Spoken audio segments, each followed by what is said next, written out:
Bonjour la famille, bienvenue sur Stories with Mozzie. S'il vous plaît, abonnez-vous et laissez-nous un like, cela compte énormément pour nous. Partagez également cette vidéo avec vos amis et vos proches, et activez les notifications pour ne manquer aucune de nos futures vidéos. Merci d'avance. Installez-vous confortablement et détendez-vous pendant que nous plongeons dans l'histoire. L'odeur de l'huile chaude persistait dans l'air humide de l'après-midi alors qu'Anita Oumayadi se tenait à côté de sa mère, retournant des boules d'akara sur leurs poils noircis au bord de la route.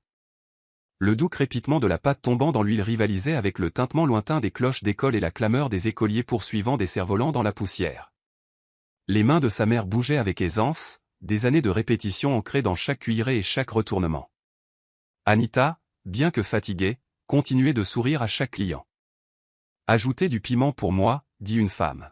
« Que Dieu vous bénisse, » murmura une autre, laissant tomber un billet froissé de 50 Naira dans la boîte en fer blanc. L'esprit d'Anita vagabondait souvent pendant ces moments, vers des rêves tissés en silence. Elle voulait plus que l'akara et les poêles à frire, mais pas au prix de qui elle était. Pourtant, le contraste entre son monde et celui qu'elle visitait quotidiennement était toujours frappant. Ce monde appartenait à Chioma Nwachukwu, sa meilleure amie d'enfance.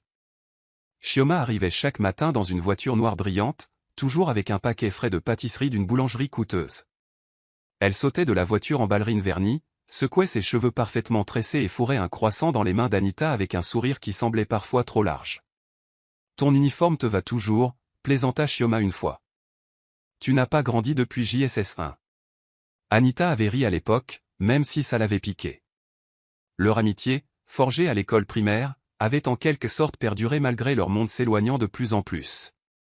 L'un fait de carreaux de marbre et de parfums importés, l'autre de murs écaillés et de tôles rouillées. Pourtant, Anita ne l'enviait jamais. Elle admirait sa confiance, son assurance, mais surtout, elle voulait juste garder la fille qui partageait autrefois ses écrevisses et ses crayons.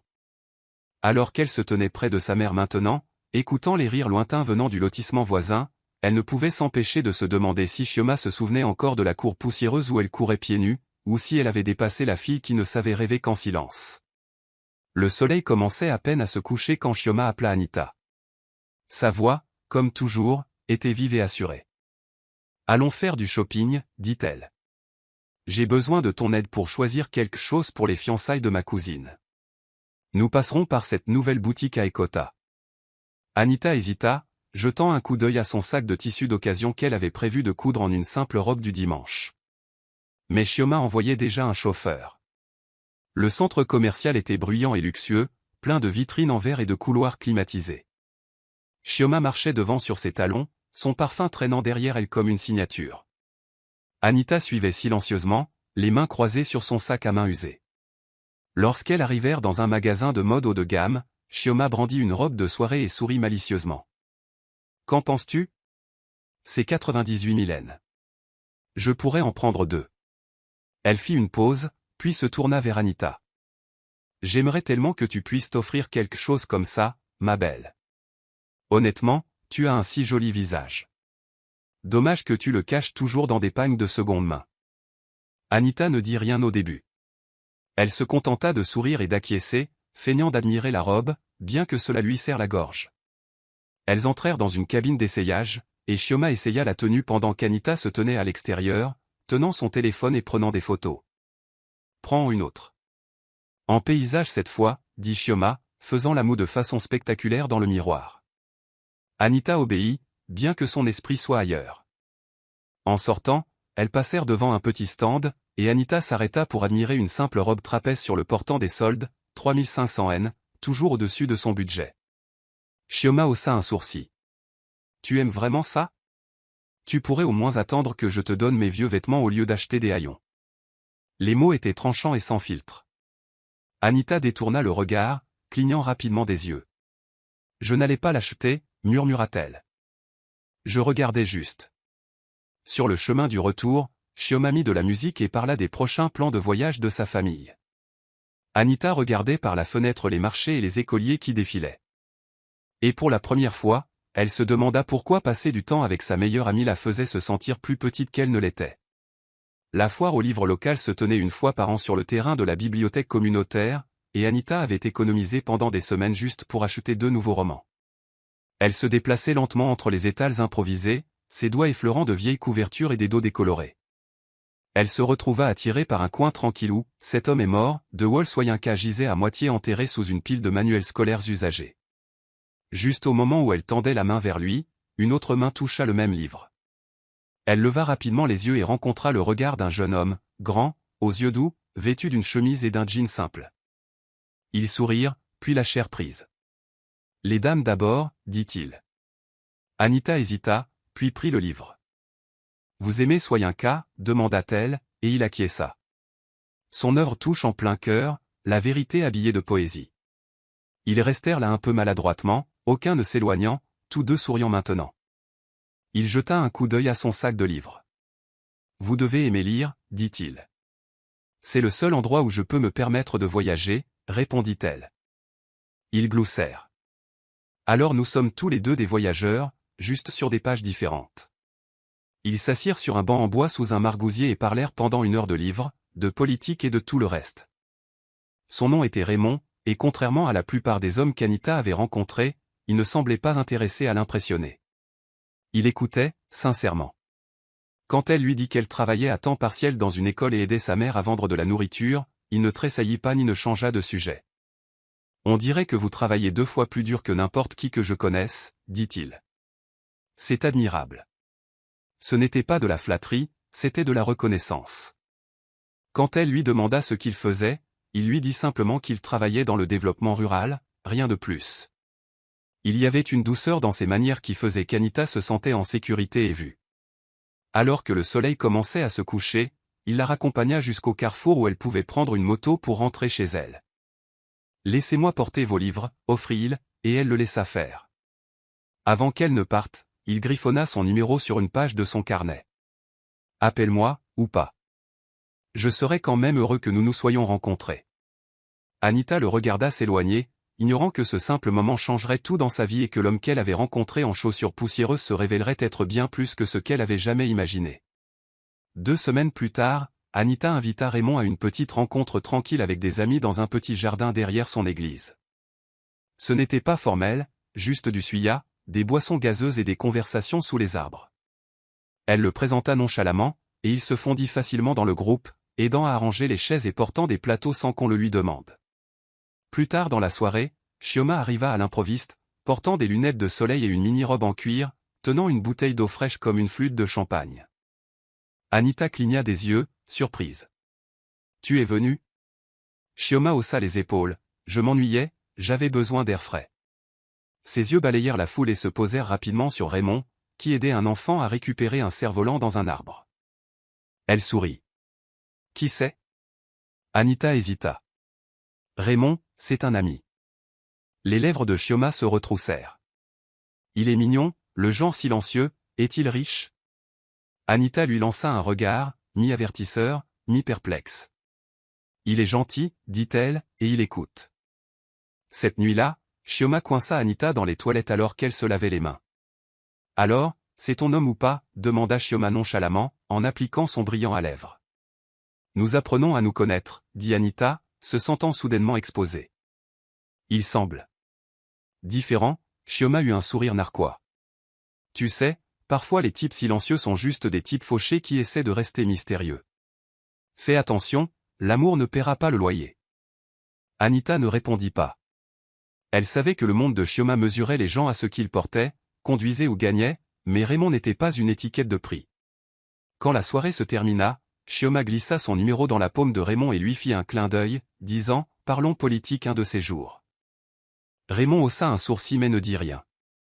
Alors qu'il raccompagnait Anita chez elle, elle n'en parla pas. Elle voulait croire que sa meilleure amie était juste enjouée, mais quelque chose en elle se sentait plus froid que d'habitude.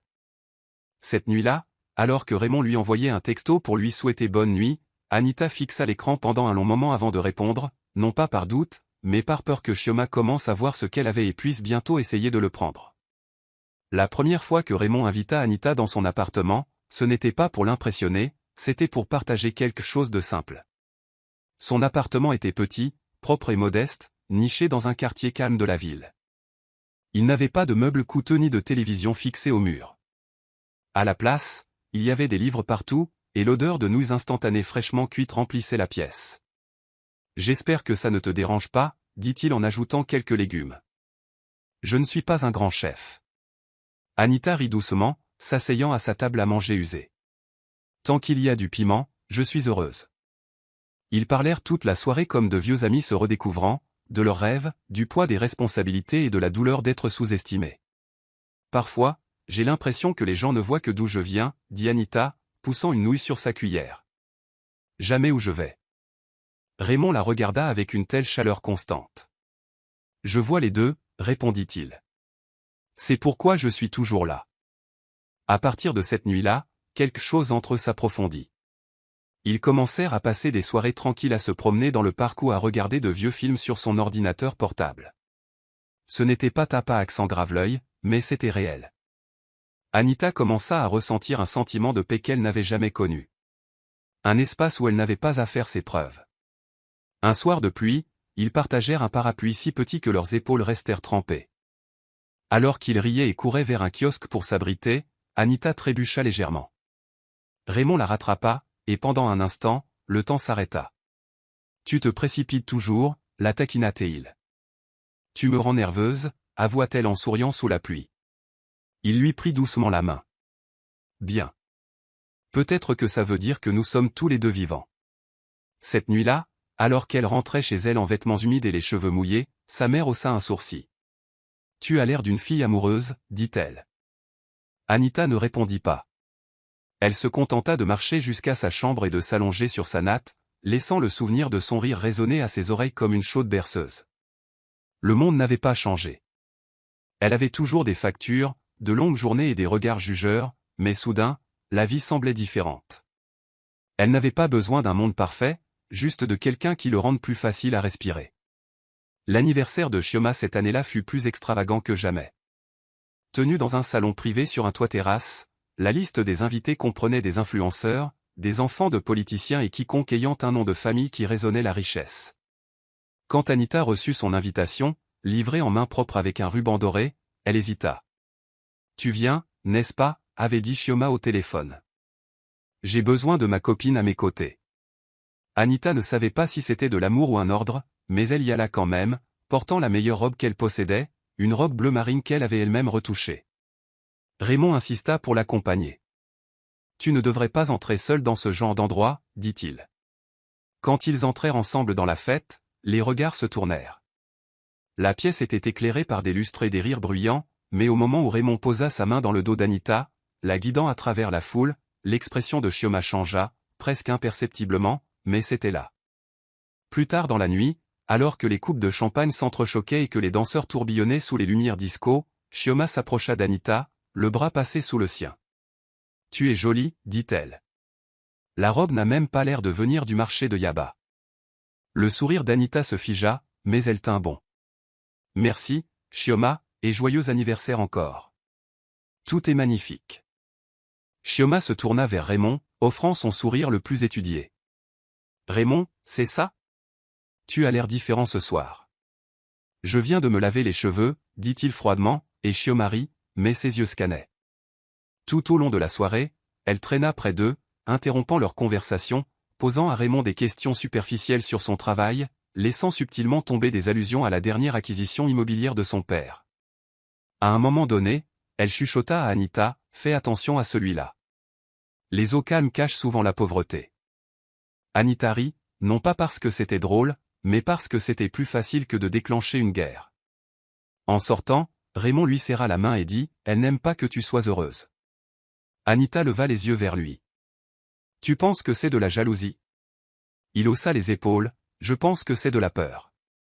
Tu deviens quelqu'un qu'elle ne peut pas contrôler. » Cette nuit-là, alors que les feux d'artifice illuminaient le ciel depuis la terrasse sur le toit, quelque chose d'indicible se brisa entre deux filles qui couraient autrefois pieds nus ensemble, l'une luttant pour garder sa place sur un piédestal, l'autre apprenant enfin à se tenir droite sans en avoir besoin.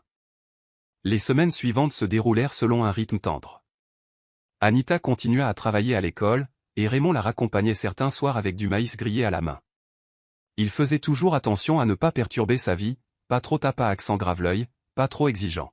« Tu n'es pas comme la plupart des hommes, » lui dit Anita un soir alors qu'ils étaient assis sur un banc au bord de la rivière, regardant l'eau scintiller sous la lune. « Tu n'essaies pas de me réparer, tu me vois juste. Raymond se pencha en arrière, les mains croisées derrière la tête. C'est parce que tu n'es pas cassé, dit-il simplement. Tu avais juste besoin de quelqu'un qui ne parle pas par-dessus ton silence. Anita tourna la tête vers lui, ses yeux s'adoucissant. Pourquoi moi, cependant? Tu aurais pu avoir quelqu'un de plus facile, quelqu'un de riche, quelqu'un avec un statut. Raymond se redressa, son regard constant. Parce que quand tu parles, tu n'utilises pas ta voix pour impressionner. Tu l'utilises pour dire quelque chose. Ce soir-là, ils marchèrent tranquillement pendant un moment jusqu'à ce qu'ils s'arrêtent soudainement. Anita, dit-il en sortant un petit pendentif en bois de sa poche. C'est tout ce que je peux m'offrir pour le moment. Je l'ai sculpté moi-même. Ce n'est pas de l'or, mais je veux que tu l'aies. Son souffle se coupa. Ce n'était pas le cadeau, c'était le geste. Personne ne lui avait jamais donné quelque chose d'aussi simple, d'aussi personnel, d'aussi plein de sens. Elle le prit avec des mains tremblantes, son cœur battant plus fort que les grillons autour d'eux. Merci, murmura-t-elle. Je le porterai avec tout. Raymond sourit. Même avec des vêtements d'occasion? Elle rit, les larmes lui piquant les yeux, surtout avec des vêtements d'occasion. À cet instant, sous le ciel sombre et le poids de tout ce qu'il n'était pas, Anita réalisa qu'elle tombait amoureuse, non pas d'un homme riche ou de bonne famille, mais d'une âme qui la faisait se sentir plus riche qu'elle ne l'avait jamais été. Et bien qu'elle ne connaisse pas la profondeur de qui il était vraiment, elle savait une chose avec une certitude tranquille. Ce qu'ils avaient n'était pas pour la frime. C'était construit dans l'humilité, et parfois c'était le genre d'amour le plus luxueux. La pluie commença sans prévenir, douce d'abord, comme des promesses chuchotées tombant sur les toits de tôle rouillés des étals du marché. Anita venait de finir d'acheter les ingrédients pour la soupe à gusy de sa mère quand Raymond apparut de derrière un parapluie jaune, la tête déjà humide. « Tu as oublié ton parapluie » dit-il en le tenant doucement au-dessus d'elle alors qu'ils commençaient à rentrer chez eux. Ils auraient pu se dépêcher, mais aucun d'eux ne le voulait. La pluie ralentissait leurs pas et créait un bouclier silencieux autour d'eux. « Je ne l'ai pas oublié » taquina Anita. « Je voulais que tu viennes me trouver. » Raymond sourit mais ne dit rien, ses doigts effleurant les siens alors qu'ils marchaient. Au moment où ils atteignirent le carrefour près de sa maison, ils étaient trempés mais riaient. Et juste avant qu'elle ne puisse entrer dans sa cour, Raymond l'arrêta, fouillant dans sa poche pour quelque chose de petit enveloppé dans un mouchoir. « Je n'ai pas de bague d'une bijouterie, dit-il, mais j'ai ça. » Il s'agenouilla, là, sur la terre détrempée, tendant une simple bague en argent. Anita se figea, le cœur battant, les lèvres entr'ouvertes d'incrédulité. Le monde autour d'eux devint silencieux, à l'exception du rythme de la pluie. « Quoi » balbutia-t-elle. « Raymond, es-tu ? » « Oui » interrompit-il doucement. « Je te demande de m'épouser. Pas parce que j'ai des richesses, pas parce que j'ai tout compris, mais parce que je ne peux pas imaginer construire quoi que ce soit sans toi. » Les larmes brouillèrent sa vision. Elle couvrit sa bouche, tremblante. Sa mère jeta un coup d'œil derrière le rideau et haleta, puis se glissa doucement dehors pour les rejoindre. « Est-ce réel » demanda Anita, tremblant toujours. Raymond se leva et prit ses mains. « Seulement si tu dis oui. » Elle ne parla pas. Elle se jeta dans ses bras, acquiesçant dans son épaule alors que la pluie les trempait jusqu'aux os. « Oui » murmura-t-elle. « Oui, oui, oui. » Sa mère applaudit, attirant l'attention de deux voisins. Anita s'en fichait. À cet instant, en pantoufles mouillées et en vêtements délavés, elle se sentait comme une reine. Plus tard dans la soirée, alors qu'elle était assise dans sa chambre, tenant la petite boîte dans laquelle se trouvait la bague, elle pensa à comment Chioma réagirait. Elle hésita un instant, puis prit son téléphone et tapa « Il m'a demandé en mariage. » J'ai dit oui. Le message fut envoyé, et le silence qui suivit de l'autre côté fut plus assourdissant que le tonnerre. 3 jours après la demande en mariage, Chioma appela et insista pour organiser un petit dîner de célébration pour Anita.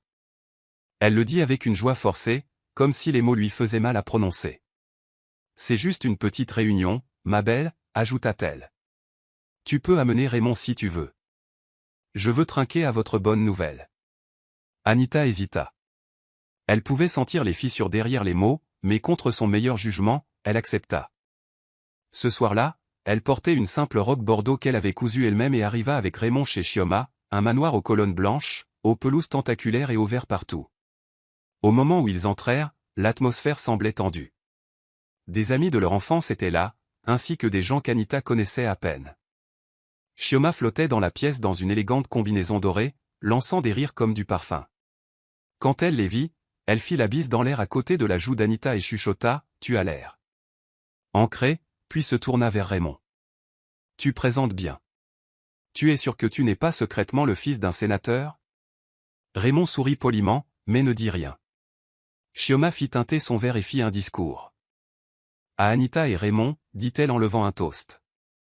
L'amour n'a pas besoin d'un manoir pour s'épanouir, n'est-ce pas? Même un garçon d'un foyer modeste et une fille d'origine modeste peuvent trouver la magie. Des rires fusèrent, enrobés de cruauté. Le cœur d'Anita se serra, mais elle sourit malgré tout. La poigne de Raymond sur sa main se resserra légèrement, un réconfort silencieux. Après le dîner, Chioma la coinça près de la salle de bain des invités. « Tu vas sérieusement l'épouser » demanda-t-elle à voix basse. « Connais-tu seulement son milieu? Sans vouloir t'offenser, mais tu mérites quelqu'un qui puisse au moins élever ta vie. » Anita la fixa longuement. « Je ne cherche pas à être élevée. Je veux juste être aimée sans condition. » Chioma ricana. « C'est le genre de choses que disent les gens qui n'ont pas d'option. » Anita ne répondit pas. Elle la dépassa et trouva Raymond qui l'attendait dehors, ses yeux sachants. « Elle veut ce que tu as, » dit-il alors qu'il se dirigeait vers la voiture. « Et qu'est-ce que c'est » demanda doucement Anita.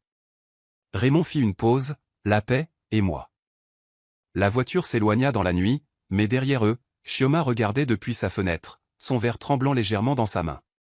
Cette nuit-là, elle dit à ses parents avec une certitude amère, « Il était censé être à moi. » C'était un après-midi ensoleillé lorsque Raymond et Anita se rendirent au Crystal Eden Event Center. Le lieu se dressait juste à l'extérieur de la ville, murs blancs, large pelouse verte et une modeste fontaine à l'entrée. Anita en avait rêvé secrètement pendant des années, non pas parce que c'était luxueux, mais parce que c'était serein, digne et rempli de lumière. Dans le bureau du directeur, elle passa ses doigts sur un échantillon de brochures de mariage tandis que Raymond se penchait en arrière, observant son visage. « Tu aimes » demanda-t-il. Elle se tourna vers lui, les yeux brillants. « On se sent chez soi, mais en plus grand. » Le directeur sourit chaleureusement. « Nous venons d'avoir une annulation pour le 15 du mois prochain. Créneau de l'après-midi. C'est un moment magnifique. Le coucher de soleil traverse directement ses baies vitrées. » Raymond regarda Anita. « C'est parfait, n'est-ce pas ?» Elle acquiesça. « Nous le prenons » dit-il en sortant un chèque. Anita le regarda, stupéfaite. « Tu es sûr ?» Raymond acquiesça. « Tu as choisi l'homme. Laisse-moi choisir le lieu. » Ils sortirent après avoir signé les papiers, et Anita se retourna pour regarder à nouveau le bâtiment. « Je n'arrive pas à croire que cela arrive » murmura-t-elle. « Tu vas descendre cette allée » dit Raymond en l'enlaçant, « et je vais attendre juste là, souriant comme un idiot. » Ils rirent, debout sous les arbres. Aucun d'eux ne remarqua la voiture aux vitres teintées garée de l'autre côté de la rue. À l'intérieur, Chioma était assise, les bras croisés, les lèvres serrées, observant le couple à travers des jumelles. Sa mère était assise à côté d'elle, confuse. « Pourquoi sommes-nous ici » demanda-t-elle. Chioma ne répondit pas. Elle gardait les yeux rivés sur Anita. « Ils utilisent la salle de mes rêves » murmura-t-elle. Sa voix était presque un grognement. Elle ne sait même pas marcher en talons. Sa mère la regarda. « Qu'est-ce que tu prépares, Chioma ?» Elle ne répondit pas. Ses doigts parcouraient déjà son téléphone, composant le numéro du coordinateur d'événements de Crystal Eden. « Dites-leur que je suis prête à payer le double. »« Non, le triple. Je veux le créneau du 15 après-midi. Quoi qu'ils aient réservé, annulez-le. » Alors que la voiture s'éloignait lentement, le ciel s'assombrit. Anita et Raymond se tenaient en riant sous le soleil doré, ignorant que l'ombre de l'envie avait déjà commencé à encercler ce qu'ils pensaient être le plus beau jour de leur vie. À 2 semaines du mariage, l'air autour de la maison d'Anita changea. Il était empreint d'anticipation et de l'odeur de nouveaux commencements. Sa mère avait cousu sa propre tenue en utilisant de la dentelle qu'elle gardait depuis des années, économisée pour une occasion spéciale. Anita elle-même était restée debout tard chaque nuit, cousant à la main l'ourlet de sa robe de mariée, utilisant des aiguilles empruntées et du satin restant d'une couturière de boutique qui admirait sa détermination. La maison était pleine d'un chaos doux, de parents appelant, de vendeurs confirmant, d'amis aidant à plier les cartes d'invitation à la lueur des bougies. Je n'arrive toujours pas à croire que ça arrive, murmura sa mère un soir, lissant le voile d'Anita avec des doigts tremblants. J'ai prié pour ça. Un homme qui ne se soucie pas de ce qu'il y a sur ton compte, seulement de ce qu'il y a dans ton cœur. Anita sourit en regardant les yeux de sa mère briller. J'ai peur, maman. Ça semble trop parfait, comme si quelque chose allait venir tout ébranler. Sa mère lui prit la joue. La joie n'est pas un piège, ma fille. C'est une récompense. N'en aie pas peur. Marche dedans. Raymond, pendant ce temps, s'assurait que tout de son côté était prêt. Il avait gardé sa véritable identité cachée, non pas par honte, mais pour protéger la paix qu'il avait trouvée avec Anita. Le monde connaît déjà mon nom de famille, avait-il dit un jour, mais j'avais besoin de savoir si tu m'aimais pour mon prénom. Leur journée était remplie de petites joies, de dégustations de plats, d'arrangements floraux, de répétitions de danse dans l'arrière-cour avec des cousins aux pieds nus. La salle du Crystal Eden avait confirmé leur réservation par écrit, et ils avaient même prévu une séance photo avant le mariage sur le terrain le week-end suivant. Nous le faisons vraiment, murmura Anita lors d'un de leurs appels nocturnes. Raymond répondit doucement, l'éternité commence dans 14 jours. Mais sous la surface de leur joie, la tempête se formait tranquillement. De l'autre côté de la ville, Chioma était assise dans le bureau de son père, les bras croisés, regardant sa mère prendre les dernières dispositions pour ce qui était maintenant appelé le grand mariage mondain de Chioma. Elle avait pris la date et le lieu de mariage d'Anita sans effort en signant un chèque. « Tu es sûr que c'est le leur ?» demanda sa mère. Chioma ne s'y a pas, oui, et je vais lui rappeler que certains d'entre nous sont nés pour briller. D'autres ne font qu'emprunter la lumière. Et ainsi, à chaque fil qu'Anita cousait dans sa robe, et à chaque sourire qu'elle portait, elle marchait sans le savoir vers un champ de bataille déguisé en autel. Anita découpait un colis de tissu lorsque le téléphone sonna. C'était le directeur de la salle, Monsieur Adequinle. Sa voix semblait tendue, hésitante, inhabituelle pour un homme qui avait été chaleureux et professionnel tout au long de leurs arrangements. « Bonjour, madame. Je regrette de vous informer qu'il y a eu un problème concernant votre réservation de mariage. » Anita cligna des yeux, laissant tomber les ciseaux. « Quel genre de problème ?» demanda-t-elle, le cœur déjà serré. Un autre client a réservé la même date et la même heure. Ils ont payé 3 fois le montant proposé. Eh bien, la propriété a changé de main sur directive de la direction. Je suis terriblement désolé. Nous vous rembourserons intégralement. Anita resta immobile quelques secondes, le téléphone collé à l'oreille, la pièce soudainement assourdissante de silence. « C'est une blague ?» demanda-t-elle. « Non, madame. J'aimerais que ce soit le cas. » Il termina l'appel en s'excusant, laissant Anita fixer son reflet dans la fenêtre, à moitié habillée, à moitié trempée d'incrédulité. Elle laissa tomber le téléphone et cria.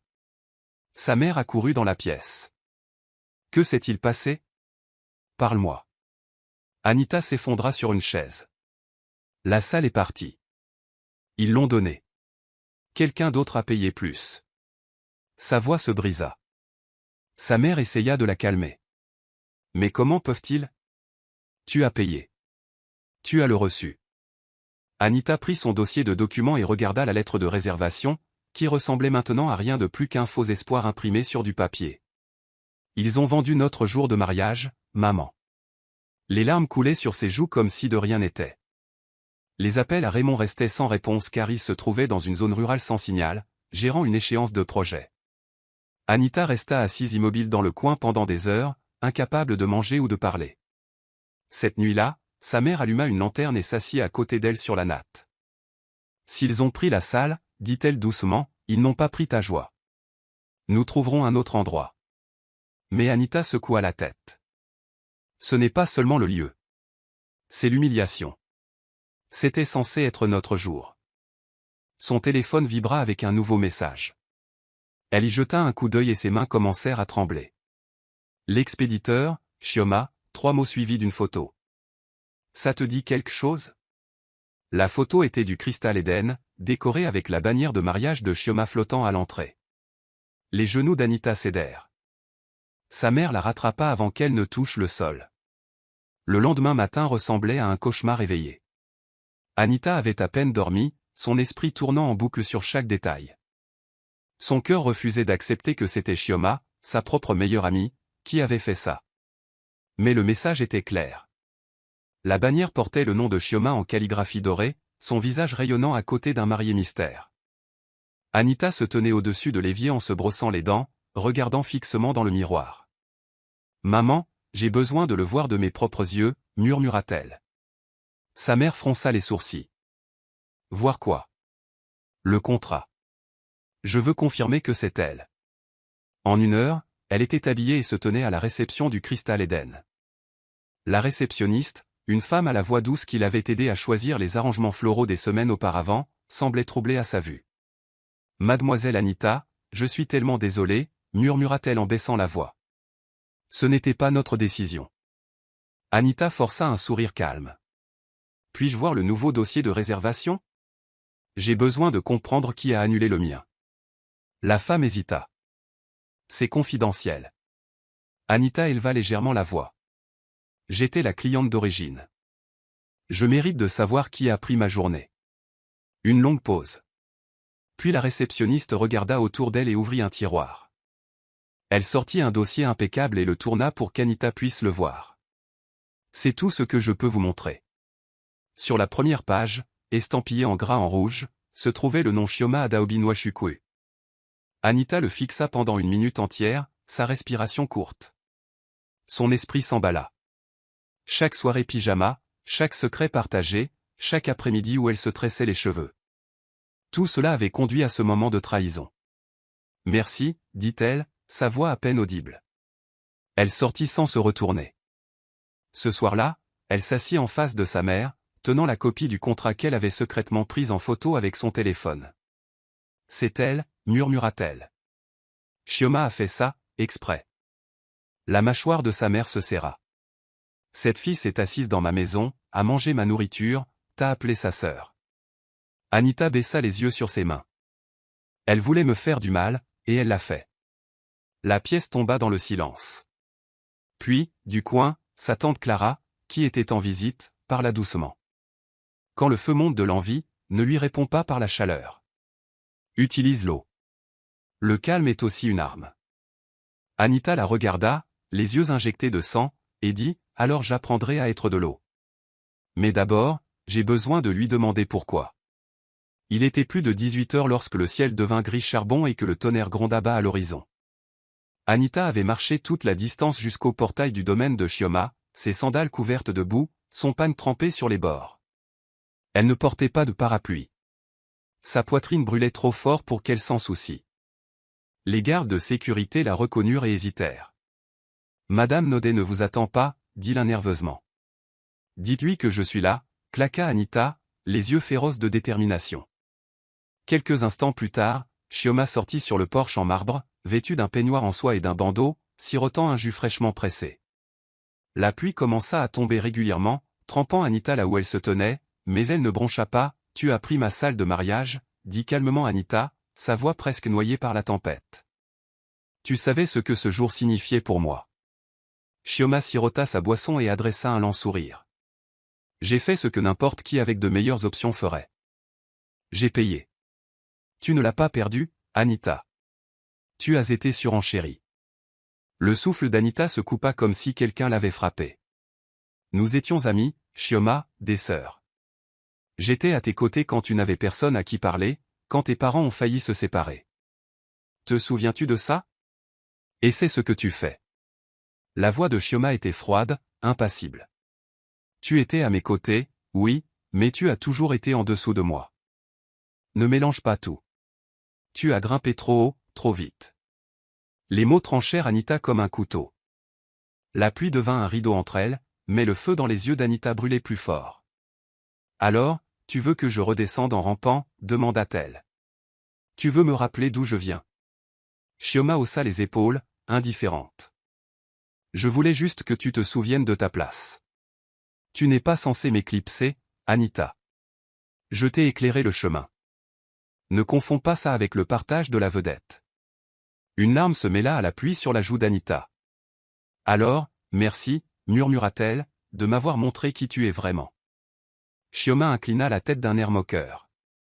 Profite bien de ton mariage dans l'arrière-cour.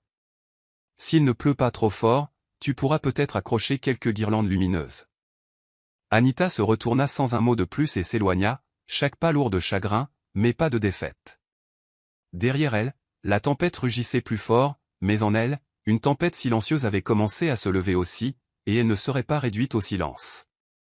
La pluie avait à peine séché sur les pantoufles d'Anita quand elle atteignit sa chambre, froide et secouée. Elle s'assit sur le sol, défaisant son foulard mouillé, et attrapa son téléphone pour appeler Raymond, mais il ne répondit pas. Une fois, 2 fois, 5 fois, un petit frémissement de panique se recroquevilla dans sa poitrine. Elle lui envoya une note vocale. « S'il te plaît, j'ai besoin de te parler. » Chioma a pris la salle. C'est réel. J'ai vu le contrat avec son nom dessus. Elle attendit, vérifiant son téléphone toutes les quelques secondes. Pas de réponse. Ses pensées commencèrent à s'emballer. Regrettait-il cet engagement?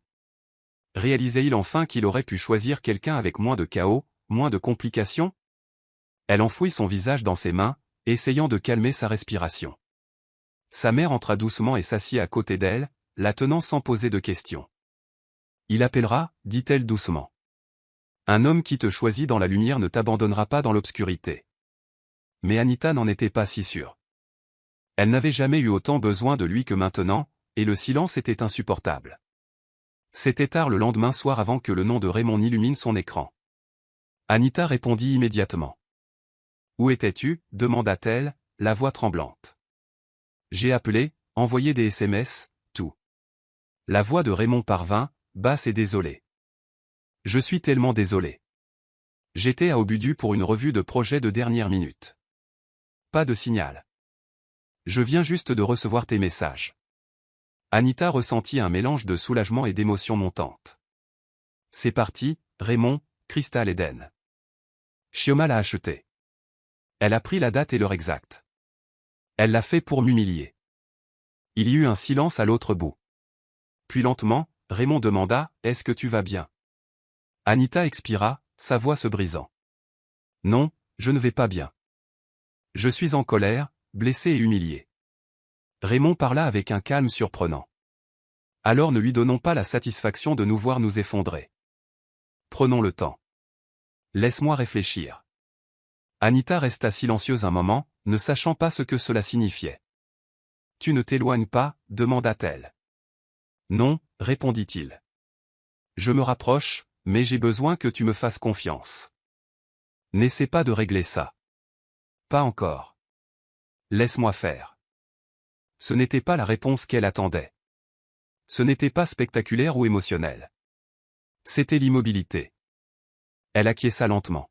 « D'accord, » murmura-t-elle, « j'attendrai. » Et alors qu'il terminait l'appel, aucun d'eux ne savait que Raymond était sur le point de cesser d'être l'homme silencieux de l'histoire d'Anita et d'entrer pleinement dans le monde dont il s'était caché. Le lendemain matin, le visage de Chioma apparut sur plusieurs statuts WhatsApp, chacun soigneusement filtré et édité. Les photos étaient à couper le souffle. Elle dans une robe champagne de créateur, debout à côté d'un homme anonyme dont le visage était à moitié détourné de la caméra. La légende disait, une reine ne mérite rien de moins que la royauté. Le compte à rebours commence. Cannes J 2025. Les captures d'écran inondèrent les discussions de groupe, en particulier parmi les gens de leur ancienne école secondaire. Certains louaient son « glow-up ». D'autres étaient confus. « C'est qui le gars » demandait un message. Elle n'a jamais mentionné d'homme. Un autre lisait. Anita était assise sur son lit, faisant défiler les commentaires, sa poitrine se serrant. Chioma n'avait pas seulement pris la salle. Elle avait lancé une campagne de domination. Une fête de fiançailles impeccable était apparemment en cours avec des décorateurs travaillant jour et nuit au Crystal Eden. Sa mère, Clara, entra dans la pièce, tenant une tasse de thé.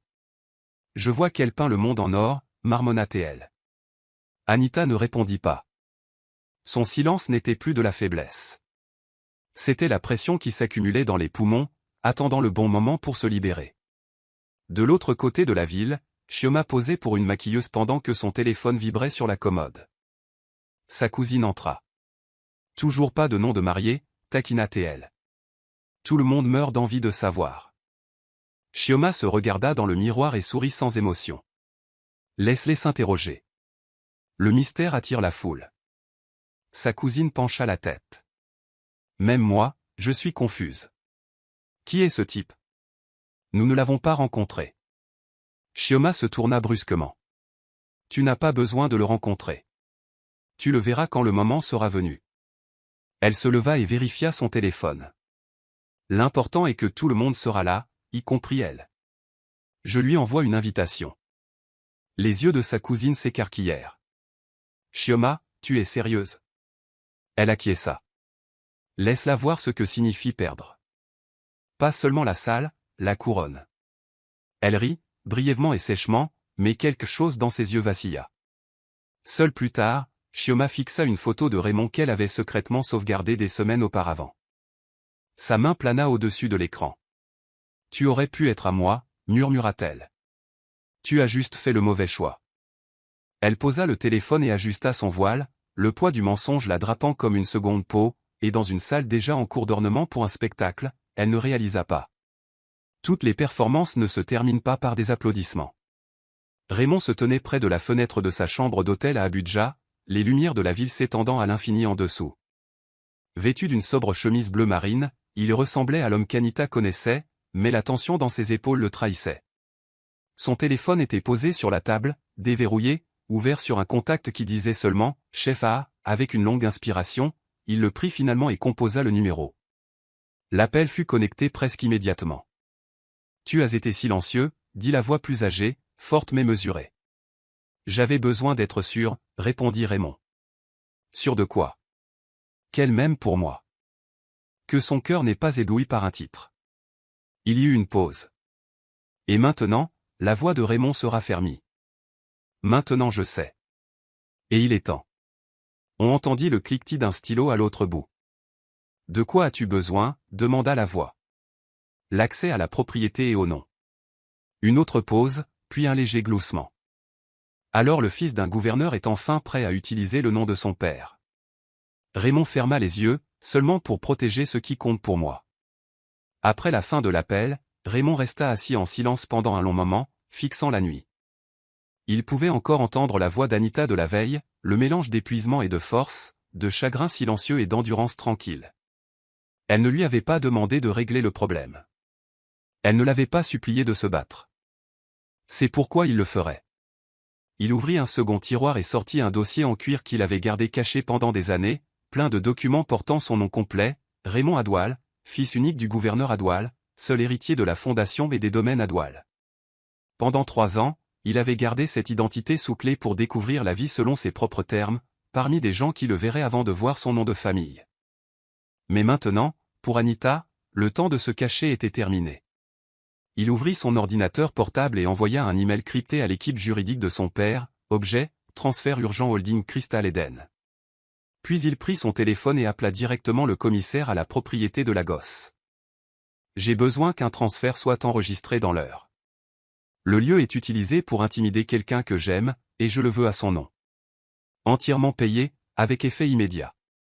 L'homme ne le questionna pas, il répondit seulement. Oui, monsieur.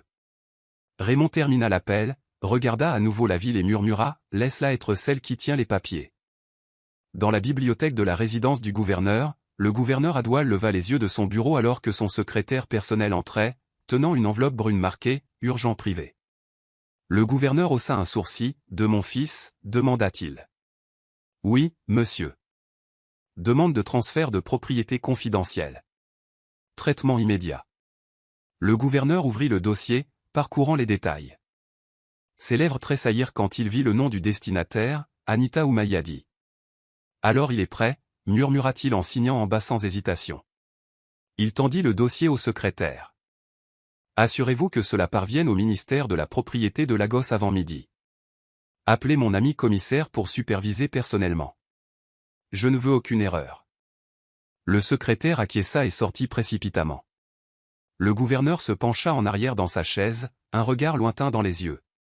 Pendant des années, il avait regardé Raymond se rebeller tranquillement contre son héritage, non pas par colère, mais par principe. Maintenant, cette même humilité était utilisée comme bouclier pour quelqu'un que le garçon aimait clairement. Il gloussa en secouant la tête. « Femme intelligente » marmonna-t-il. Elle a fait sortir le lion sans rugir. Pendant ce temps, à Lagos, un véhicule noir entra dans les grilles du ministère des Affaires foncières et immobilières. Un fonctionnaire du gouvernement en sortit, serrant une enveloppe scellée adressée au registraire. À l'intérieur, l'acte de propriété du Crystal Eden Event Center était en train d'être modifié, non pas loué, mais vendu purement et simplement. L'acheteur, Ruan Anita Oumayadi, le vendeur, une société écran sous l'égide d'Adwell Holdings, discrètement activée ce matin-là. Le registraire examina les documents 3 fois, les yeux s'écarquillant lorsqu'il remarqua le filigrane invisible intégré dans le coin, le sceau direct du gouverneur. « Nous allons accélérer cela, dit-il rapidement. En quelques heures, la propriété de Crystal Eden changea de main. À 16 heures, le directeur du centre, M. Adekinle, reçut une directive légale qui le stupéfia. « Vous voulez dire que tout cet endroit appartient maintenant à... » « Madame, balbutia-t-il, relisant la lettre. L'envoyé acquiesça. « Oui, avec effet immédiat. Tous les événements en cours ont été annulés. De nouvelles instructions seront données par la propriétaire. » À ce moment précis, Anita était assise tranquillement dans la cuisine de sa mère, ignorant que la salle qu'elle avait autrefois perdue lui était non seulement revenue, mais portait maintenant son nom à l'encre, avec autorité et pouvoir. Ce qu'elle ne savait pas encore, c'est que la femme qui avait tenté de se moquer d'elle venait de dépenser des millions pour louer une salle appartenant à la personne qu'elle avait essayé de détruire. L'appel téléphonique arriva juste après 6 heures du matin. Le père de Chioma, le chef Nwachukwu, était encore au lit quand son secrétaire frappa frénétiquement. « Monsieur, appel urgent de Crystal Eden. » À moitié réveillé, il prit le téléphone en grognant. « Qu'est-ce que c'est ?» Le directeur au bout du fil parla avec un calme forcé. « Monsieur, je regrette de vous informer que Crystal Eden a changé de propriétaire depuis hier. Toutes les réservations d'événements préexistantes ont été annulées. La réservation de mariage de votre fille n'est plus valide. » Le chef Nwachukwu se redressa, soudainement grand ouvert. « C'est absurde, j'ai payé. »« J'en suis conscient, monsieur, » intervint le directeur. « Vous recevrez un remboursement complet. Cependant, la nouvelle propriétaire a des droits exclusifs. Nous ne pouvons rien faire. »« Qui est cette nouvelle propriétaire ?» aboya le chef. La ligne devint silencieuse. Puis le nom tomba, lent et lourd, Miss Anita Oumayadi. Le téléphone lui glissa des mains. « Chioma » cria-t-il. « Descends. Maintenant. » Chioma apparut quelques minutes plus tard, toujours en soie et confuse. « Qu'y a-t-il, papa ?» Il se tourna vers elle, furieux. « Tu as menti. Tu as dit que c'était réglé. La salle, elle la possède. Tu l'as payée. » Les mots restèrent suspendus dans la pièce comme le tonnerre après l'éclair. Le visage de Chioma pâlit. « Que veux-tu dire ? » Elle la possède. Son père frappa la paume de sa main sur la table. L'ensemble de la propriété a été acheté à son nom. Cela signifie que le chèque que tu as signé a été versé sur son compte de holding. Chioma recula en titubant. Non, non, c'est impossible. Sa mère se précipita, essayant de calmer le chaos. Nous devons appeler notre avocat, déposer une demande d'annulation. On ne peut pas annuler des transferts de propriété autorisés par l'État, aboya le chef Nwachukwu. Cette salle était sous contrôle gouvernemental. Quiconque a orchestré cela a un pouvoir sérieux. Chioma s'assit sur l'escalier, tremblante. Raymond, murmura-t-elle. C'est lui qui est derrière tout ça. Son père la regarda. Qui est Raymond ? Chioma resta silencieuse. Elle réalisa soudain à quel point elle en savait peu, que derrière les vêtements simples et les sourires tranquilles, Raymond n'était pas l'homme qu'elle supposait être. Et maintenant, le prix de son orgueil avait fait boucle. Son mariage élaboré et doré avait été annulé par la fille même dont elle s'était moquée parce qu'elle portait des robes d'occasion. Elle n'avait pas seulement perdu la date. Elle avait payé sa propre ennemie pour lui rappeler que la richesse sans sagesse n'était rien d'autre que du bruit. L'enveloppe arriva dans un colis brun non marqué, livré par un coursier bien habillé qui refusa de parler au-delà d'une seule ligne, pour mademoiselle Anita Oumayadi, strictement confidentielle. Sa mère la reçut et la lui tendit avec les sourcils froncés. Qui t'enverrait ce genre d'enveloppe ? Anita l'ouvrit avec précaution, révélant un dossier de documents en relief avec une bordure dorée et un seau de cire. Ses doigts tremblèrent alors qu'elle le brisait. La première chose qu'elle vit fut son nom imprimé en gras sur la ligne supérieure.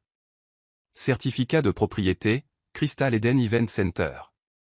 Elle cligna rapidement des yeux, le souffle coupé entre l'incrédulité et la confusion. Sous son nom, le document portait des signatures, des tampons du ministère des Terres et un code d'enregistrement qu'elle ne comprenait pas, mais c'était officiel. Ce doit être une erreur, murmura-t-elle en tournant les pages. Maman, regarde, ça dit que je possède la salle. Sa mère prit les papiers et les étudia attentivement. Anita, ce n'est pas une erreur, dit-elle, la voix épaisse d'émotion. Quelqu'un t'a donné ça, mais qui? Avant qu'Anita ne puisse réaliser, son téléphone vibra avec un message de Raymond. Vérifie le paquet, c'est réel, la salle est à toi maintenant.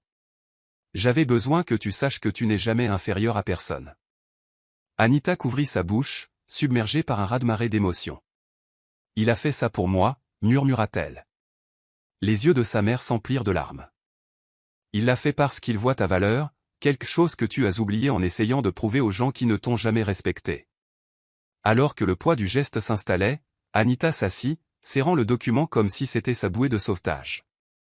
Elle ne pleura pas, mais son silence était bruyant. Raymond n'avait pas seulement défendu sa dignité, il l'avait élevée sans guerre publique. Le même jour, Monsieur Adequin de Crystal Eden l'appela directement. « Madame, nous attendons vos instructions pour la disposition de la salle et les vendeurs. Veuillez nous indiquer si vous souhaitez poursuivre votre mariage comme initialement prévu. » Anita inspira profondément, une nouvelle vague de calme la submergeant. « Oui, dit-elle calmement, nous gardons la date, mais cette fois n'appelez pas ça une réservation. Appelez ça comme c'est ma propriété maintenant. » Alors qu'elle terminait l'appel, un sentiment de pouvoir tranquille s'épanouit en elle. Pour une fois, elle ne s'accrochait à rien d'emprunté. Elle se tenait sur un sol qui lui appartenait. Crystal Eden bourdonnait de décorateurs, de fleuristes et d'organisateurs d'événements, tous se déplaçant selon de nouvelles instructions. Le nom sur chaque liste de contrôle avait changé de Chioma Nwachukwu à Anita Hunyadi, et bien qu'aucune annonce publique n'ait été faite, les chuchotements se propageaient comme une traînée de poudre. Les ouvriers qui avaient aidé à accrocher la bannière géante de Chioma la veille la retiraient maintenant sous des ordres directs. NW, marmonna l'un d'eux, cette fille n'a vraiment pas de chance. Dehors, un SUV noir arriva et se gara sous l'allée bordée d'arbres. Chioma en sortit, des lunettes de soleil masquant son expression. Elle se dirigea rapidement vers l'entrée, ses talons claquant comme des tambours d'avertissement. Elle en était déjà à son deuxième essayage de robe, un ensemble ivoire avec des cristaux et des manches en perles. Sa cousine la suivait, confuse. « Je pensais que cet endroit était à nous, murmura-t-elle. Ils étaient encore en train de s'installer hier, mais Chioma ne répondit pas. Elle poussa les portes en verre, seulement pour être accueillie par une bannière de bienvenue qui lui glaça le sang. Célébrant l'union de Raymond et Anita, en lettres blanches audacieuses sur fond doré, elle resta là quelques secondes, stupéfaite d'immobilité. La salle était en train d'être transformée en temps réel. Les chaises avaient déjà été disposées. Les lumières étaient testées, et le personnel de restauration se déplaçait librement dans l'espace. Un mariage avait clairement lieu, mais ce n'était pas le sien. Qui a autorisé ça, aboya-t-elle. L'une des assistantes se tourna vers elle avec un presse-papier. « Madame, avez-vous un rendez-vous » ? « J'avais une réservation, » cria Chioma. « J'ai payé pour cet endroit. » La femme feuilleta les feuilles. « Vous devez vous tromper.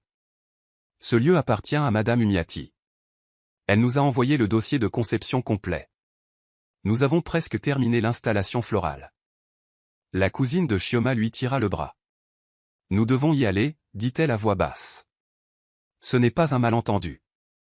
C'est délibéré. » La respiration de Chioma devint courte et superficielle. « Où est-elle » murmura-t-elle. « Elle est ici quelque part. C'est un spectacle. C'est une parade d'humiliation. » Alors qu'elle se tournait pour partir, elle attrapa son reflet dans le miroir, rouge, échevelé et fissuré.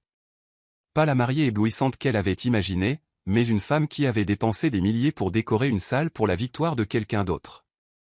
Et alors que les décorateurs continuaient sans pause, il devint douloureusement clair. Ce n'était pas seulement une réservation perdue. C'était le prix de l'envie. La salle devint silencieuse alors que des véhicules noirs arrivaient un par un, chacun plus élégant que le précédent. Des hommes en costume sombre en sortirent, leurs oreillettes brillant sous le soleil du petit matin. Les murmures commencèrent lentement. Est-ce un événement politique? Est-ce que c'est un service de sécurité? À l'intérieur, Anita se tenait près de l'entrée dans une robe émeraude ajustée, serrant son bouquet alors que les dernières touches étaient apportées. Elle n'avait pas beaucoup parlé de toute la matinée. Ses yeux avaient fait l'essentiel de la conversation.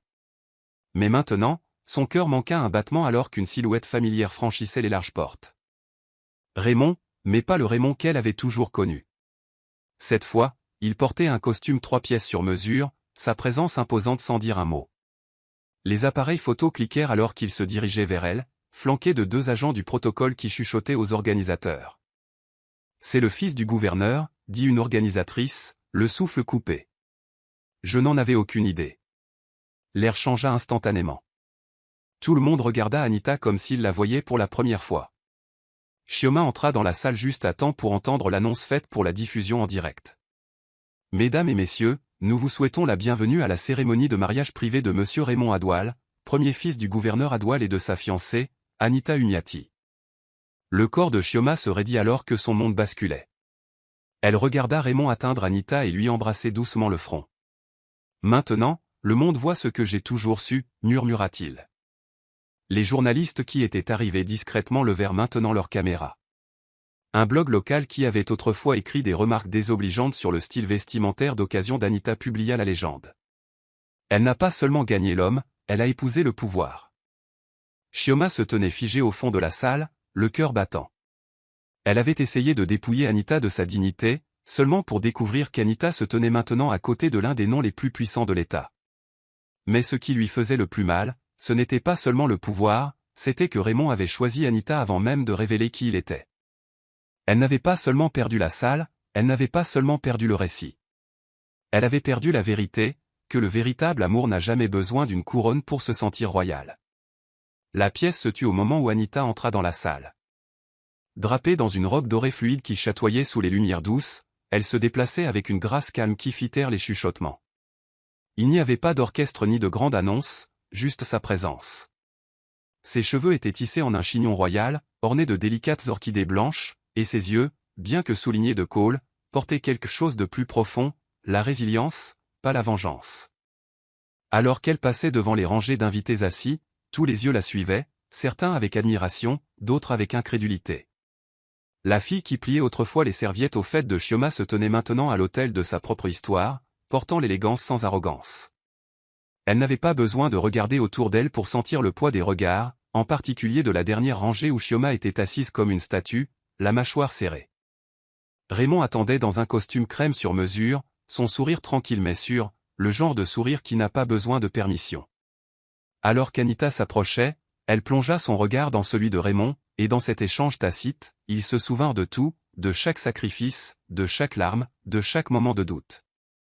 L'officiant s'éclaircit la gorge, prêt à commencer la cérémonie, mais Raymond leva la main et se tourna vers la foule. « Avant de commencer, dit-il, sa voix forte mais chaleureuse, je veux dire quelque chose. » La salle se figea. J'ai rencontré Anita quand je n'avais pas de nom, pas de titre, pas de statut. Elle ne connaissait pas ma lignée, ne se souciait pas de mon nom de famille. Elle aimait mon silence, pas ma notoriété. Il se tourna vers elle. Tu m'as vu avant que le monde ne le fasse, et maintenant je te donne tout, sachant que même si je n'avais rien, tu dirais quand même oui. Anita retint ses larmes, un léger hoquet s'échappant de quelque part dans la foule. Même Chioma bougea, visiblement secouée par l'honnêteté. Anita se pencha en avant et murmura, « Tu n'as jamais eu besoin de me donner le monde, juste ta vérité. » L'officiant commença enfin les vœux, mais la cérémonie avait déjà transcendé la tradition. Ce n'était pas seulement un mariage. C'était une récupération silencieuse de la dignité, de l'amour et du pouvoir par une femme qui avait autrefois été moquée pour avoir rêvé au-delà de ses moyens. C'est arrivé à exactement 11h07, alors que les invités se voyaient servir des cocktails et que la musique jouait doucement en fond. Le téléphone de Chioma vibra, une vibration discrète qui la tira de sa contemplation d'Anita se tenant droite dans une robe qui semblait tissée de lumière du soleil. Elle baissa les yeux vers l'écran et vit une alerte de crédit inhabituelle, 8 200 000,00 N, remboursée sur le compte se terminant par 8413 Crystal Eden Holdings. Confuse, elle cligna des yeux devant la notification. Un autre message suivit, destinataire, Anita Hunyati, transaction terminée. Un frisson la parcourut alors qu'elle réalisait, son paiement pour la salle détournée était allé directement sur le compte d'Anita. Ses jambes flageolèrent. Elle se précipita dans le couloir, cherchant de l'air, ses mains tremblant alors qu'elle composait le numéro de son père. « Papa, dit-elle à bout de souffle. Je viens de recevoir un remboursement d'Anita. » Il y eut un silence. Puis la voix de son père parvint, tranchante et froide. « Tu viens de payer pour son mariage, Chioma. » Dans des toilettes voisines, Chioma verrouilla la porte et s'assit sur le couvercle des toilettes, engourdie. Elle fixa à nouveau l'alerte, comme si elle voulait la faire disparaître. L'ironie brûlait plus profondément que n'importe quelle insulte. Elle avait comploté pour humilier son amie seulement pour financer la chose même qu'elle essayait de saboter. Des larmes s'échappèrent de ses yeux, pas le genre qui implorait la pitié, mais le genre qui venait d'être acculé par son propre reflet. Elle repassa les semaines qui avaient précédé cela.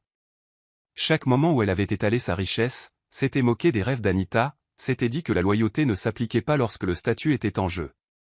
Et maintenant, elle n'était pas seulement vaincue. Elle était devenue une mise en garde. Son téléphone sonna. C'était sa mère. « Où es-tu » demanda-t-elle. « Les invités remarquent ton absence. » Chioma ne pouvait pas parler. Elle murmura finalement.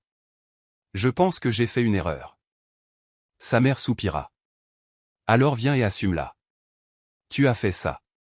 Tout ça. » Alors que le mariage se poursuivait à l'extérieur, les acclamations s'élevant, les rires fleurissant.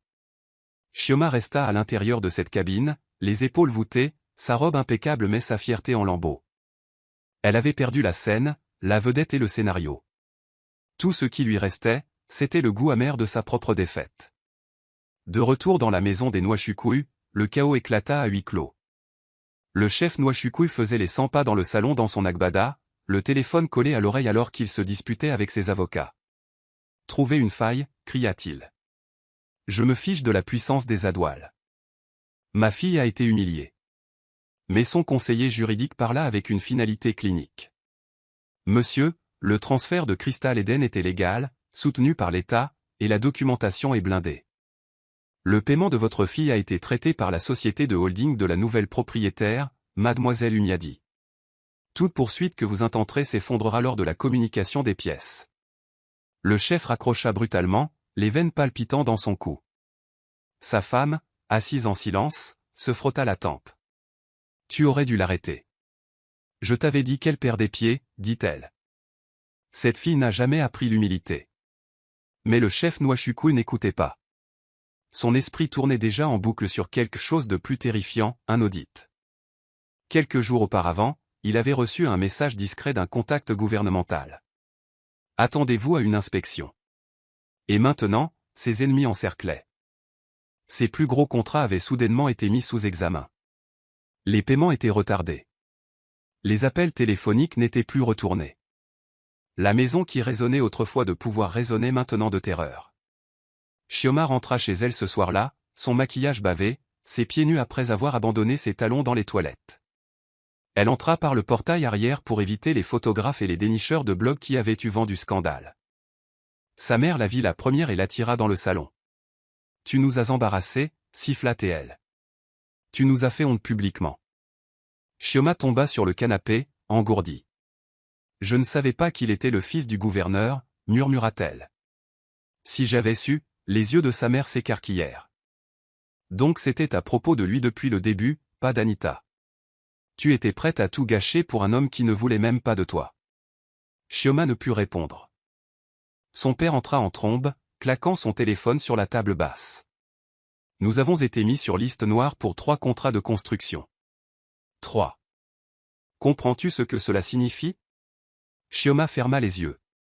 C'était censé être un avertissement, pas un désastre. Mais le désastre était déjà arrivé. Et alors que l'empire que sa famille avait construit sur l'orgueil commençait à se fissurer, la résistance tranquille d'Anita était devenue une force qu'aucun d'eux n'avait prévue. Elle n'avait pas seulement récupéré sa place, elle avait involontairement exposé leur plus grande faiblesse. Le tout sans lever la moindre menace. Les gros titres éclatèrent comme un barrage. En milieu de matinée, les réseaux sociaux étaient inondés de captures d'écran, de hashtags et d'extraits du mariage. Un blog publia une image côte à côte de l'ancienne bannière de mariage de Chioma et de l'apparition vêtue d'or d'Anita avec la légende. Moquée pour sa pauvreté, elle possède maintenant la salle. La vengeance tranquille d'une mariée. En quelques heures, l'histoire était devenue virale. Les influenceurs donnèrent leur avis. Certains louaient Anita pour son assurance, tandis que d'autres déchiraient Chioma avec une joie chirurgicale. Le fil de discussion le plus brutal venait d'une blogueuse lifestyle qui écrivait « Tu as volé la date. Elle a pris le bâtiment. Faites attention à qui vous sous-estimez. » Alors que l'histoire se propageait, les rires se transformèrent en malaise. Le nom de Chioma devint un sujet tendance, non pas pour l'élégance, mais pour l'envie. Le silence de sa famille ne fit qu'alimenter les spéculations. Anita, pendant ce temps, ne publia aucune déclaration, ne fit aucun commentaire et n'accorda aucune interview. Son silence n'était pas passif, il était puissant. Chaque absence devenait un rugissement. Chioma était assise dans sa chambre, faisant défiler son téléphone, chaque commentaire creusant plus profondément que le précédent. Elle a payé des millions pour s'humilier. Imaginez financer le mariage de votre rival sans le savoir. Tragédie d'élite. Ses mains tremblaient, et pour la première fois, elle éteignit son téléphone. Ce sont des vautours, murmura-t-elle, les larmes montant à ses yeux. Il m'aimait la semaine dernière. Sa cousine entra prudemment dans la pièce. Chioma, tu dois répondre. Dis quelque chose. Chioma secoua la tête. Que puis-je dire? Que j'ai essayé de détruire mon ami et que j'en ai payé le prix fort? Sa voix se brisa. Même si je parle, ils ont déjà choisi son camp. Sa cousine s'assit à côté d'elle. Tu ne peux pas défaire ce qui est fait, mais tu peux arrêter de sombrer, assumer ce que tu as fait. Peut-être pas pour eux, mais pour toi-même. Chioma s'essuya brutalement le visage. Ce n'était pas censé aller aussi loin. Je voulais juste lui rappeler qui j'étais. Sa cousine lui serra la main, et elle a rappelé au monde qui elle est. De l'autre côté de la ville, le téléphone d'Anita vibrait sans cesse, mais elle l'ignorait. Ils se lasseront bientôt, dit-elle à Raymond. Je n'ai pas fait ça pour un public. Raymond lui embrassa le front, c'est exactement pourquoi ils n'oublieront jamais. Dans un monde où les gens se battaient pour faire du bruit, Anita avait tranquillement revendiqué sa dignité, et cela faisait toute la différence. C'était en début de soirée quand Chioma demanda finalement l'adresse d'Anita. Pas par un appel, pas via un chauffeur, elle demanda en personne. Elle se rendit à la boutique où Anita passait maintenant une partie de sa journée à aider une amie avec des commandes de robes de mariée sur mesure. La commerçante cligna des yeux, surprise. Vous la cherchez? Chioma acquiesça, sans prendre la peine de faire semblant. Ses vêtements étaient simples pour une fois. Pas de maquillage, juste des yeux fatigués et des pas silencieux. Quand elle arriva au petit appartement qu'Anita partageait avec sa mère, elle resta au portail, figée pendant plusieurs minutes. Elle se souvint avoir couru pieds nus dans cette cour enfant, quand l'amitié ne signifiait rien de plus que des rires et des mangues. Quand Anita ouvrit la porte et la vit se tenir là, ses sourcils se froncèrent de confusion. Chioma? Chioma acquiesça lentement. S'il te plaît, je n'en ai pas pour longtemps. Anita hésita, puis s'écarta pour la laisser entrer. Elles s'assirent en silence pendant ce qui sembla être une éternité. Chioma parla finalement, sa voix à peine au-dessus d'un murmure. Je suis venu te présenter mes excuses. Anita ne sia pas, pourquoi exactement? Chioma déglutit difficilement. Pour tout. Pour m'être moqué de toi. Pour t'avoir volé. Pour avoir essayé de te faire sentir petite alors que c'était moi qui me sentais menacée. Les yeux d'Anita ne s'adoucirent pas, et tu pensais qu'une salle de mariage me rappellerait ma place. Chioma baissa la tête. Je n'ai pas réfléchi. J'ai juste réagi. Tu avais quelque chose que je n'avais pas. Pas l'argent, pas la célébrité, la paix, et il t'a choisi. Et je ne pouvais pas le supporter. Anita prit une longue inspiration. Tu ne m'as pas seulement blessé, Chioma. Tu as humilié ma famille. Tu as utilisé nos souvenirs comme des armes. Tu as transformé l'amitié en guerre. Chioma acquiesça, les yeux pleins de larmes. Je mérite chaque mot. Il y eut une longue pause avant qu'Anita ne dise finalement « Je n'ai pas besoin de tes excuses. J'avais besoin de ton honnêteté il y a des années. Mais j'espère que tu grandiras de ça.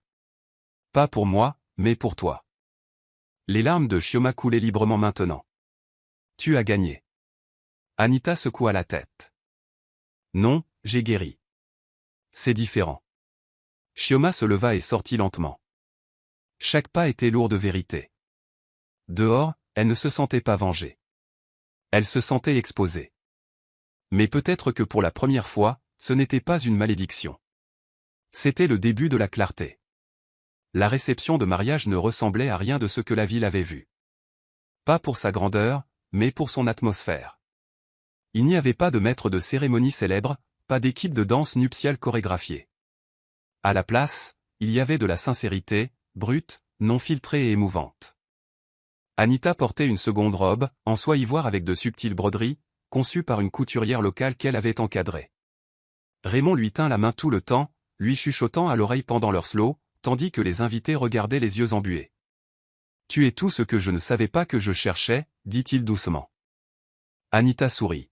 « Et tu es tout ce que je ne croyais pas mériter, mais que j'ai eu quand même. » Leur mère dansait ensemble dans le coin, et les enfants de l'école d'Anita offrirent des cartes faites à la main comme cadeau de mariage. Un ami de la famille porta un court toast. « Nous ne célébrons pas l'argent ici. Nous célébrons la miséricorde, l'humilité et l'amour qui n'a pas eu besoin d'un projecteur pour grandir. » La salle éclata en applaudissements, non pas pour un spectacle, mais pour une histoire qui avait restauré la foi en quelque chose de réel. À l'extérieur de la salle, les gens se rassemblaient juste pour jeter un coup d'œil par les fenêtres ouvertes, murmurant avec admiration. « Elle l'a vraiment fait », dit une femme. La fille tranquille de la rue Oluwu, imaginez ça.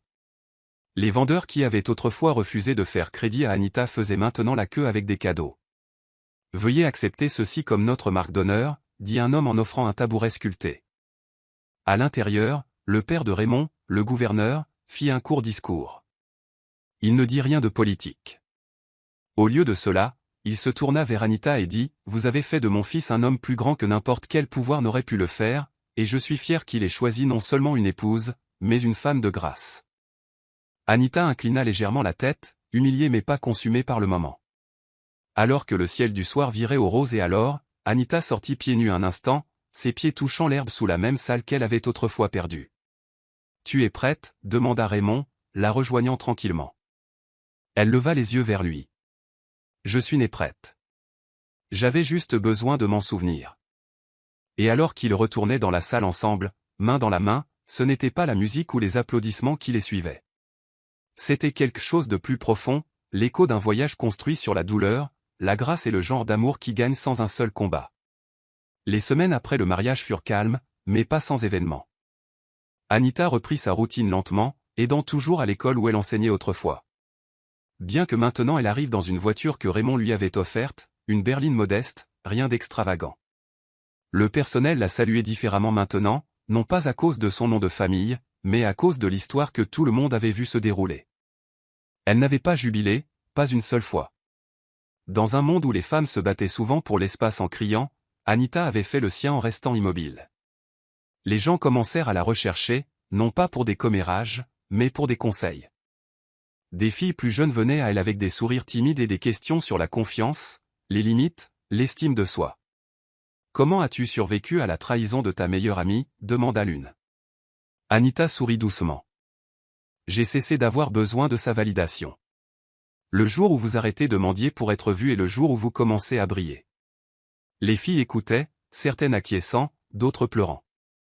Elle n'était pas seulement une jeune mariée. Elle était devenue quelque chose de plus, un exemple. Raymond, maintenant pleinement connu comme le fils du gouverneur, maintenait son style de vie tranquille. Il n'étalait pas son pouvoir. Au contraire, il devint plus protecteur envers Anita, plus présent.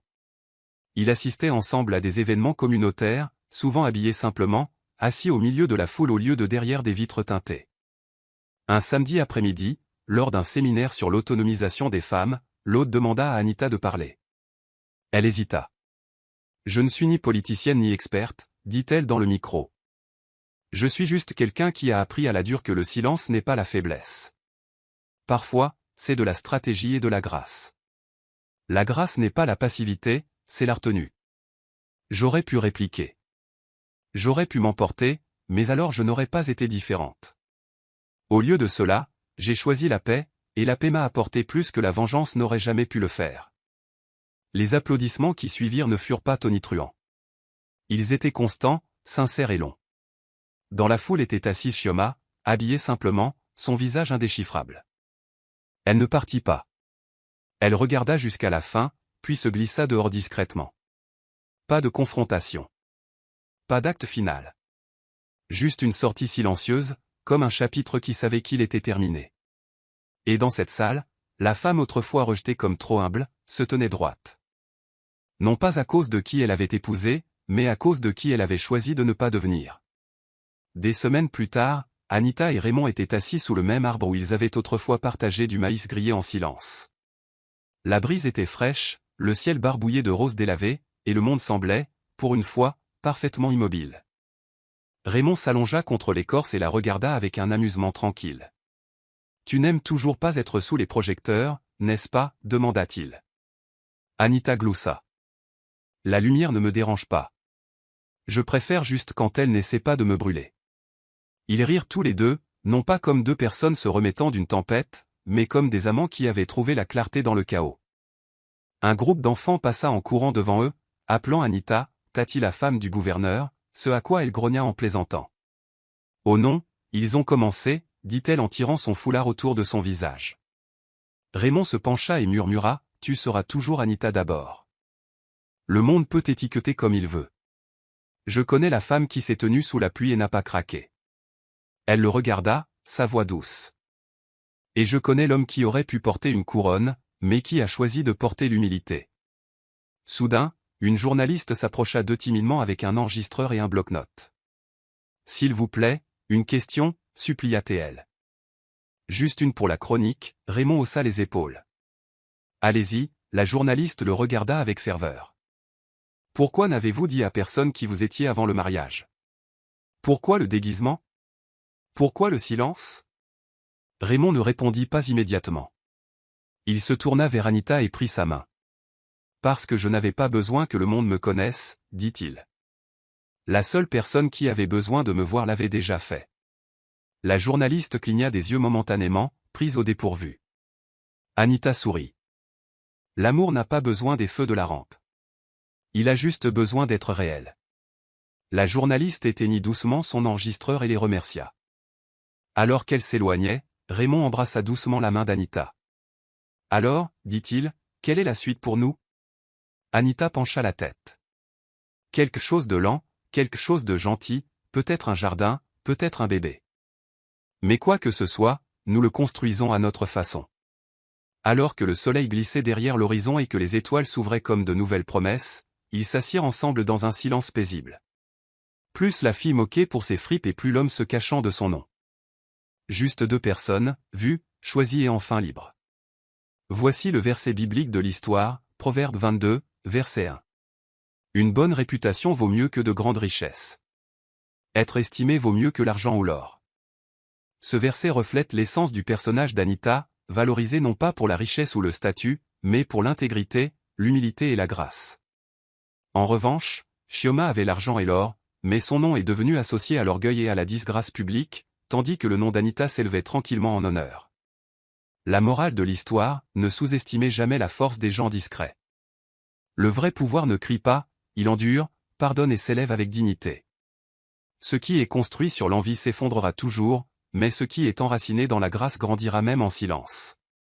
Respectez chaque parcours, en particulier ceux qui commencent dans des endroits que vous négligez, car parfois celui dont vous vous moquez aujourd'hui possédera le sol même sur lequel vous vous teniez autrefois. C'est la fin de l'histoire. Qu'avez-vous appris de cette histoire? Laissez vos réflexions dans la section des commentaires. Laissez un like et n'oubliez pas de vous abonner et d'activer les notifications pour être averti lorsque nous publierons nos prochaines vidéos. Partagez également cette vidéo avec quelqu'un qui pourrait être intéressé. Merci beaucoup d'avoir regardé, et je vous dis à la prochaine vidéo.